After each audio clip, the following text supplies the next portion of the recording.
So one of the things about the Legacy Expo is this idea of capturing stories, which is something that's just really near and dear to my heart. And I've tried for many years to think about how this could evolve. And the man you're going to meet is named Rafi Moshe, and he's thought about this issue. And Rafi, I got to tell you, I think you've come up with a really interesting solution. So please tell everybody what Storied Life is and how it relates to capturing stories. Sure, thank you, Michael. Storied Life is simply a conversational app that sits on your phone, and it's really like talking to your personal biographer and ghostwriter. So you're basically choosing a topic, like let's say my first childhood memory, and it just starts talking to you. The AI really asks you, what was it like growing up in that first memory, and you're having a conversation. The interesting thing is that it understands what you're saying and guides the conversation to tease out the detail and the personal experience you're going through as you're remembering things.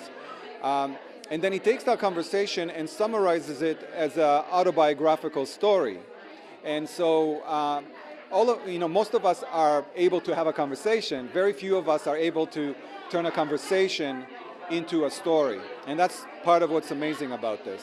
And then, of course, what it does is it takes all those conversations and those stories that are narrated and creates a book out of it. So now you have on your phone your life story book that was generated out of a set of conversations. You can also add pictures to it, so effectively, it's visual and textual at the same time. Now, the product itself, the application is amazing from a technology point of view because it's using the latest artificial intelligence and voice technology. But what's even more amazing is the impact that it has on people. What I've noticed with people using it is, first of all, maybe in the first 2 minutes, they're getting used to the idea of talking. But then they get beyond that, and now they realize somebody's really getting them, somebody's really listening, which for a lot of seniors, that doesn't happen as often as it should. Somebody's really is interested and somebody's empathic. Then after a while, they forget that they're even talking to a phone. They're really talking to themselves. And then when they hear that conversation turn into a story that is spoken back to them in different words, I mean, I've seen so many people just break down in tears when they just hear their own story told by somebody else. I do have one critical question for you, and that is, today, May the 4th, is the basically official launch that you're doing with this.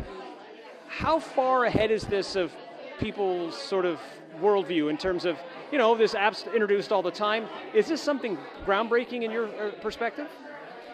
It's very much groundbreaking.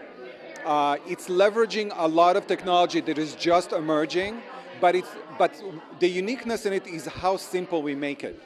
You can go to a lot of websites and try a lot of tools and things, but the idea that all you're doing is talking and having a conversation just like we're having now, but out of it you actually get just an amazing book, that's completely new. That empathic voice, that idea of turning a conversation into a story and putting all of that together into a book is very much ahead of anything else that is out there. Perfect. Okay, we're good. Rafi, thank you, man. Appreciate this.